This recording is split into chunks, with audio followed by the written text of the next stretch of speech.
One morning, as Gregor Samsa woke from restless dreams, he found himself transformed in his bed into a monstrous insect. He lay on his hard, armor-like back, and when he lifted his head a little he saw his domed brown belly, divided into stiff, arched segments. The blanket, barely clinging to its curve, was ready to slide off completely. His many legs, pitifully thin compared to the rest of him, waved helplessly before his eyes. "What has happened to me?" he thought. It was no dream. His room, a proper human room, although a little too small, lay quietly between its four familiar walls. Above the table, where a collection of fabric samples was spread out, hung the picture he had recently cut from an illustrated magazine and placed in a pretty gilded frame. Outside, he could hear raindrops striking the tin of the window ledge, and the dull, overcast sky made him feel deeply melancholy. What if I slept a little longer and forgot all this nonsense, he thought. But it cannot be done. He was used to sleeping on his right side, and in his present state, he could not get himself into that position. However hard he threw himself to the right, he always rocked back onto his shell. He tried it 100 times with his eyes closed, and gave up only when he began to feel a small, dull ache in his side he had never felt before. "Oh God," he thought, "what an exhausting profession I've chosen. Traveling day in, day out. The stress of catching trains, the bad and irregular meals, the casual acquaintances who never become friends. Let the devil take it all. If I did not hold myself back because of my parents' debt to the chief, I would have quit long ago. Another 5 or 6 years, and the debt will be paid, and then I will make my great break.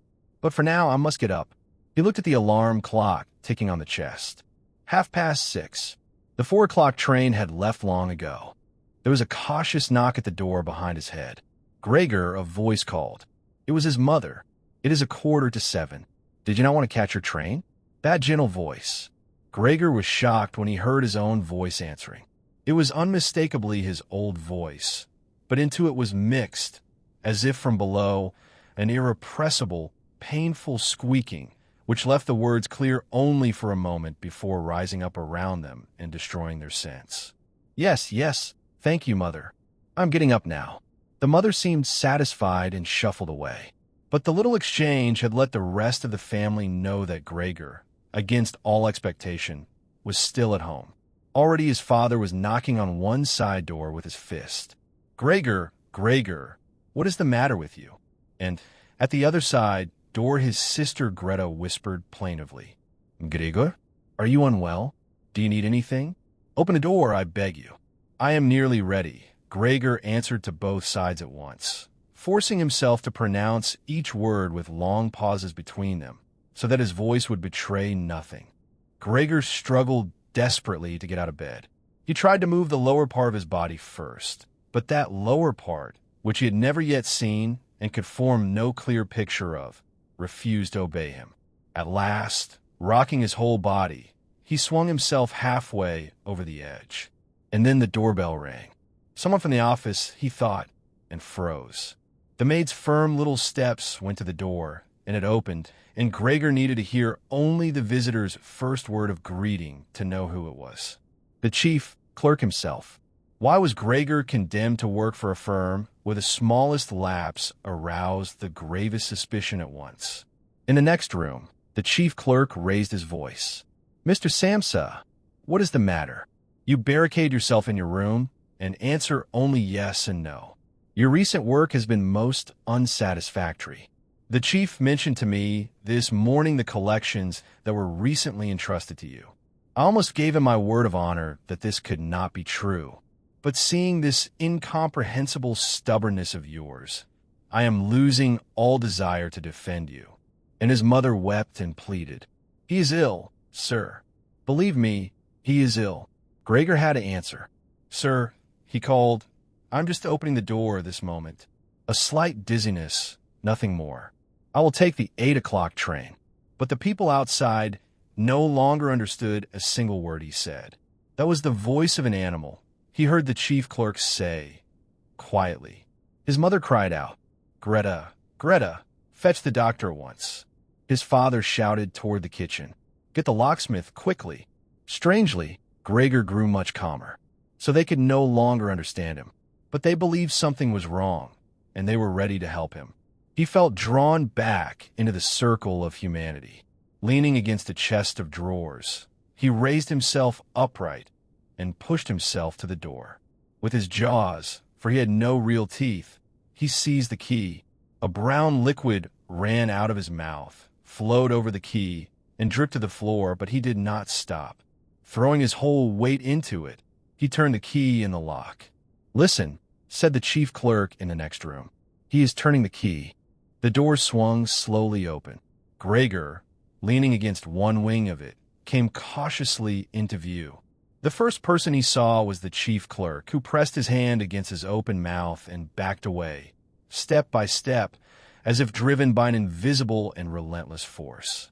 His mother looked first at his father with her hands clasped, then took 2 steps toward Gregor and collapsed to the floor, her skirts spreading out around her. His father clenched his fist with a hostile expression, then covered his eyes with his hands and wept until his powerful chest shook. "Sir," Gregor said, "I will leave at once on the very next train. Do not speak against me at the office, I beg you. A traveling salesman is disliked by everyone, I know, but I must support my parents and my sister." But the chief clerk was already fleeing toward the stairs. And then his father seized the clerk's abandoned cane in one hand and a newspaper in the other, stamping his feet, hissing like a savage, and drove Gregor back toward his room. Gregor caught fast in the doorway. One side of his body scraped along the frame and tore, leaving ugly stains on the white door. Then his father gave him one violent, releasing shove from behind, and he flew, bleeding, deep into his room. The door was slammed shut with a cane.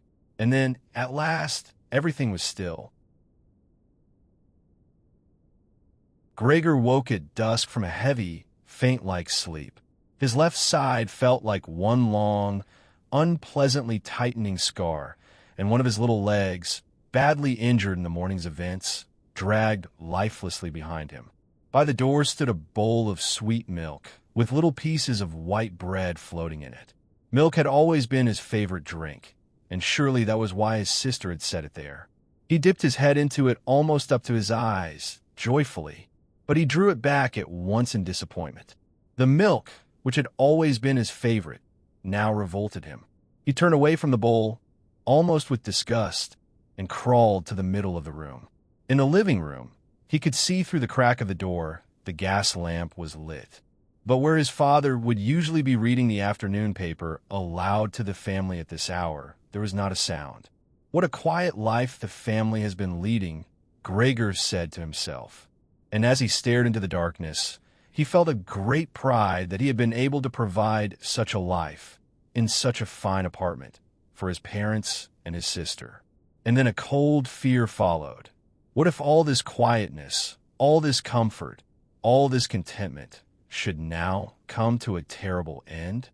At dawn the next day, his sister came in. Gregor had hidden himself under the couch, so as not to frighten her. Greta noticed the untouched milk, picked up the bowl at once, not with her bare hands but with a rag, and carried it away. Then, to test his taste, she brought him a whole selection spread out on an old newspaper. Half-rotted vegetables from days ago, bones from the family supper, covered in congealed white sauce, a few raisins and almonds, a cheese that Gregor had declared inedible 2 days earlier, a dry roll, a buttered roll, a roll with butter and salt. When she had gone, and the key had turned in the lock, Gregor shot out from under the couch. His little wounds must have healed completely, for he felt no hindrance at all. He fed greedily, his eyes watering with satisfaction, tearing first at the cheese, then the vegetables, then the sauce. The fresh food, on the contrary, did not please him at all. He could not even bear its smell and dragged the things he wanted to eat a little distance away from it. The good food disgusted him. The rotten food was sweet. His tongue, his body, no longer belonged to a human being. Through the long days, Gregor listened at his door to the family's conversations. They spoke always about money. He had believed that nothing at all was left from his father's ruined business. From that catastrophe, Gregor had simply worked with a burning ambition, transforming himself overnight from a little clerk into a traveling salesman whose commissions fed the whole household. Now, listening at the door, he learned that a small fortune had in fact survived the collapse, and that it had grown a little untouched through the years. And besides that, the money Gregor brought home every month, he had kept only a few florins for himself, had not been used up entirely, and had accumulated into a small capital. Behind his door, Gregor nodded eagerly, delighted by this unexpected prudence and thrift. It was true. With that extra money, his father's debt to the chief could have been paid down long ago, and the day of his freedom brought much closer. But now, doubtless, it was better the way his father had arranged it. The money would sustain the family for 1 year, perhaps 2, no more. As for earning, his father was old and stout and had not worked for 5 years. His mother had asthma. His sister was 17, still a child. Whenever the conversation turned to this necessity, Gregor would let go of the door and throw himself onto the cool leather sofa beside it, burning with shame and grief. Gregor discovered a new distraction. He took to crawling back and forth across the walls and the ceiling. He liked hanging from the ceiling especially. It was completely different from lying on the floor. One could breathe more freely there. A gentle, swinging motion went through the body. And in the almost happy absent-mindedness that came over him up there, it sometimes happened, to his own surprise, that he let go and smacked down onto the floor. But he was master of his body now in a way he had never been before, and even so great a fall did him no harm. His sister noticed at once, of course. His crawling left behind faint traces of a sticky substance wherever he passed. And so it came into her head to make it possible for him to crawl as widely as he wished by removing the furniture that stood in his way. And for that she needed help. So his mother came, for the first time, into Gregor's room. Gregor hurriedly dragged the sheet lower over the couch where he hid. He would deny himself the sight of his mother, and be grateful simply that she had come at all. "Come in, you cannot see him," said his sister, and led her mother in by the hand. The two women pushed and strained at the heavy old chest of drawers. Then his mother spoke in a low voice. "Does it not look," she said, "as if by removing his furniture we were showing him that we have given up all hope of his recovery? I think it would be best to keep the room exactly as it was before, so that when Gregor comes back to us, he finds everything unchanged and can forget all the more easily what has happened in between." Hearing his mother's words, Gregor realized what 2 months without a single human voice addressed to him had done to his mind. How else could he explain that he had seriously wished to see his room emptied? Did he really want this warm room, comfortably furnished with old family pieces, transformed into a bear cave? Yes, he would be able to crawl in every direction undisturbed.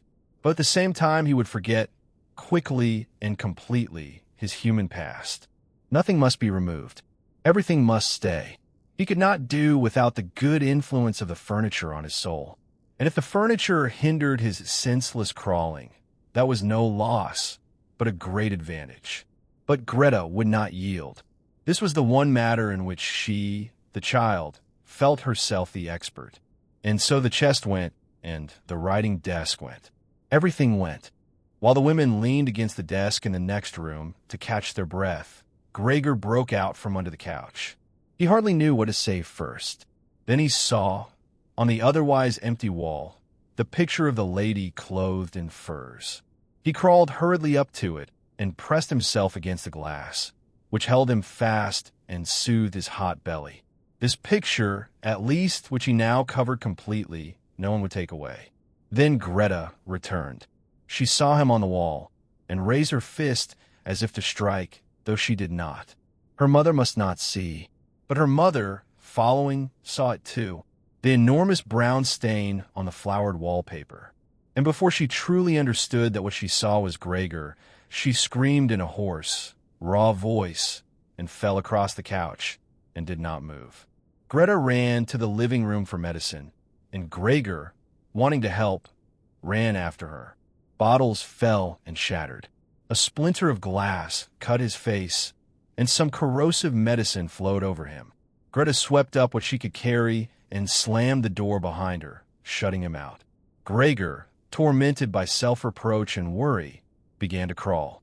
He crawled over everything, walls, furniture, ceiling, and at last, in despair, as the whole room began to spin around him, he fell down onto the middle of the great table.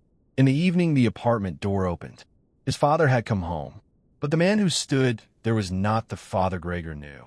The old father was a tired man who lay buried in his armchair when Gregor left on his business trips, who could barely raise an arm in greeting. This man stood bolt upright, dressed in the tight blue uniform of a bank messenger with gold buttons. Above the stiff high collar of the coat, his heavy double chin unfolded. Under his bushy eyebrows, his black eyes looked out sharp and alert.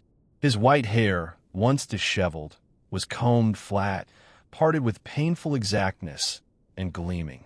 What had happened to Gregor had been told to him. His face twisted. He looked at Gregor with a savage expression, and then he lifted his feet unusually high and advanced. The soles of his boots struck the floor like hammers. Gregor fled.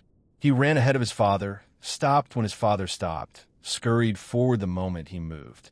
They circled the room again and again. Gregor's breath began to fail. His lungs, even in the old days, had never been entirely reliable. Then something flew past him, lightly thrown, and rolled ahead of him across the floor. It was an apple. A second one flew immediately after it. Gregor froze in terror. His father had filled his pockets from the fruit bowl on the sideboard, and now, without aiming precisely for the moment, was throwing apple after apple. The small red apples rolled across the floor as if electrified, knocking against each other. One, thrown weakly, grazed Gregor's back and slid off without harm. But the very next one drove itself fully into his back and stuck there. Gregor tried to drag himself forward, as if the unbelievable, impossible pain might vanish with a change of place. But he felt nailed to the spot and stretched himself out in a complete confusion of all his senses. With his last sight, he saw the door of his room burst open. His mother rushed out in her loosened undergarments, her skirts slipping to the floor one by one. She ran to his father, embracing him, entirely one with him, her hands clasped around the back of his neck, and begged him to spare Gregor's life. And then Gregor's sight went out. The apple remained lodged in his flesh, for no one dared remove it, and it rotted there, a visible memorial, for more than a month. The wound crippled Gregor for over a month. He crawled across his room like an old invalid now. Climbing the walls was unthinkable. But for this worsening of his condition, he received a compensation. Every evening, the living room door was opened. Lying in the darkness of his room, invisible from outside, he was allowed to see the whole family at the lamplit table and listen to their talk, by general consent, as it were. It was no longer the lively conversation of the old days. His father fell asleep in his armchair soon after supper, still in his uniform, as though ready for service at any moment. His mother bent under the lamp, sewing fine linen for a fashion shop. His sister, who had taken a job as a salesgirl, studied shorthand and French late into the night, hoping for a better position someday. Sometimes his father woke, and, as if he did not know he had been sleeping, said to his mother, "How long you are sewing again today," and fell asleep again at once. Gregor lay in the dark and watched them. The whole family was worn out. Because of him. No, because he could no longer provide for them. The family had no time left for Gregor. The maid was dismissed. A gigantic, bony charwoman with white hair came mornings and evenings to do the heaviest work. His mother's jewelry, worn once with such joy at parties, was sold piece by piece. They spoke of moving to a smaller, cheaper apartment, but Gregor understood the real reason they could not move. It was not that anyone would have to carry him. It was complete hopelessness. It was the thought that they, alone in their whole circle of family and friends, had been struck by such a misfortune, and that moving would mean carrying it with them, admitting it forever. His room grew filthy. His sister now shoved any food into his room with her foot in the morning and swept it out in the evening, eaten or not, with one swing of the broom. Whatever the household no longer needed was thrown into his room. The ash bucket, the rubbish bin, broken things, old things. His room became a storeroom, and he crawled among the junk. At first from necessity, because there was nowhere else to move. Later with a growing pleasure. Though after such excursions he would lie motionless for hours, tired to death, and full of grief. 3 lodgers moved into the apartment. Serious gentlemen, all 3 with full beards, with a passion for order. Not only in their own room, but, since they now lived here, throughout the whole household, and especially in the kitchen. In the evenings, the lodgers dined in the living room, at the family table, where in the old days Gregor had sat with his father and his mother. The family ate in the kitchen. Before entering the dining room, his father bowed, cap in hand. One evening, through the crack of his door, Gregor watched them eat. They cut their meat. They chewed. The sound of their teeth reached Gregor in his darkness, as if to demonstrate to him that teeth were needed for eating, and that with the finest toothless jaws in the world one could accomplish nothing. "I am hungry," Gregor said sadly to himself, "but not for those things. Look how those lodgers feed themselves, and I am dying of hunger." That evening, the sound of a violin came from the kitchen. It was his sister playing. The lodgers heard it, and asked if the young lady would not come and play in the living room. Greta came, and set up her music stand, and began.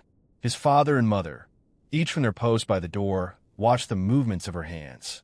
Gregor, drawn by the music, dared to creep forward, until his head was actually inside the living room. He was covered in dust.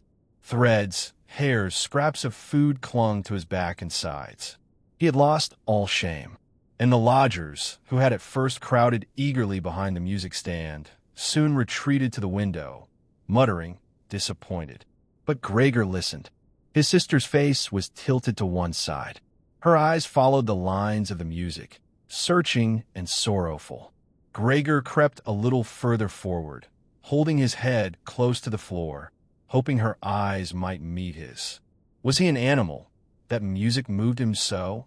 He felt as if a way were opening before him toward an unknown nourishment he had always craved. He would push forward to his sister. He would tug at her skirt. He would tell her that she must come into his room with her violin, for no one here deserved her playing as he deserved it. He would tell her, at last, what he had told no one, that he had meant to send her to the conservatory. That last Christmas he had planned to announce it, letting every objection fall to the ground. And his sister, hearing this, would burst into tears of emotion, and Gregor would raise himself to her shoulder and kiss her neck. "Mr. Samsa," the middle lodger cried, and pointed with his forefinger slowly at Gregor as he crept forward. The violin fell silent. The lodgers, at first, seemed almost amused. They found Gregor more entertaining than the music, and watched him with folded arms. His father hurried toward them, arms outspread, trying to press them back into their room. And now they grew angry, whether at his father's behavior, or at the dawning realization that they had lived, all unknowing, with such a neighbor. They demanded explanations. They raised their arms. They tugged at their beards.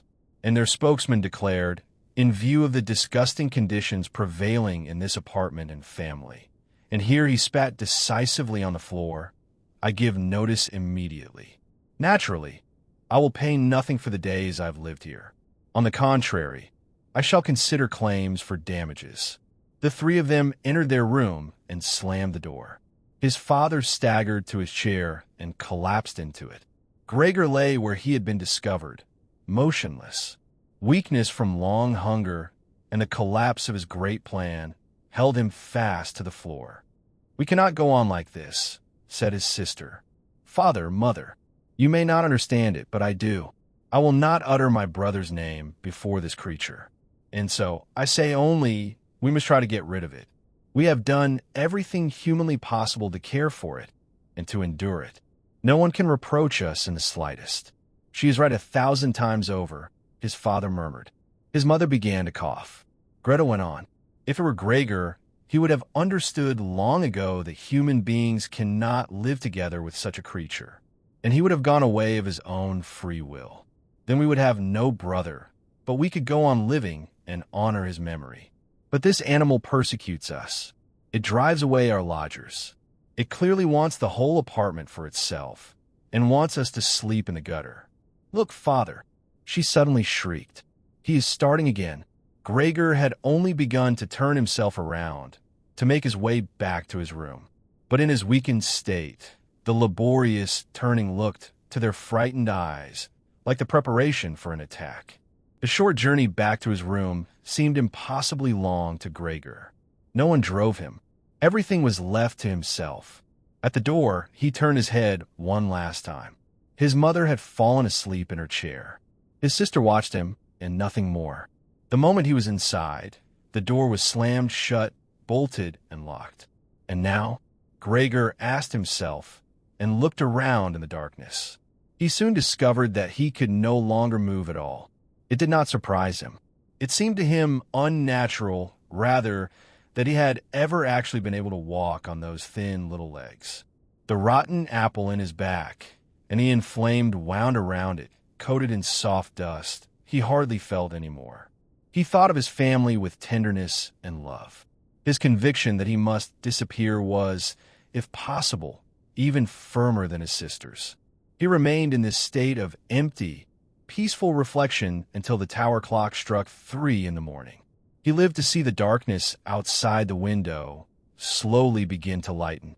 Then, without his consent, his head sank fully to the floor, and from his nostrils flowed his last faint breath. When the charwoman arrived early in the morning, she found nothing unusual at first, and thought he was lying so still on purpose. But when she prodded him with her broom and met no resistance, she understood, and her eyes went wide. She flung open the bedroom door and shouted into the darkness. Come and look. It has croaked. It is lying there dead and done for. The Samsas sat up in their marriage bed. Then, Greta leading, they entered Gregor's room and stood around the body. Dead? Said his mother.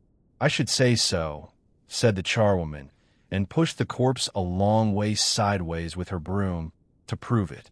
Flat and dry. See how thin he was, said Greta. He had eaten nothing for so long.